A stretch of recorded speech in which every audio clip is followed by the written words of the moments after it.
few months ago, I had the great opportunity to talk about how we use AI for marketing at Exigent at a major tech conference. That also gave me the chance to skulk around and listen in on nearly every other AI session being held. Now I've done my best, finally, to capture my takeaways from those presentations in a blog series.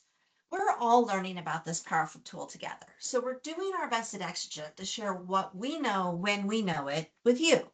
So, in these blogs, first, we discuss how AI works best as a business process improvement tool. This was a major theme at this event.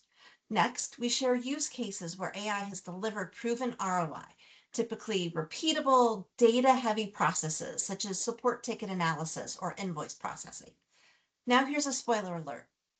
Most of your employees are already using AI, but without governance.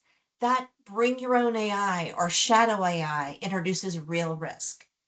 Lastly, we're sharing a practical checklist that helps you figure out where to start, what to avoid, and how to begin implementing AI responsibly and effectively.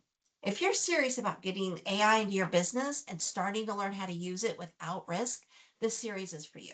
Check it out on exigent.net in our TechWise blog.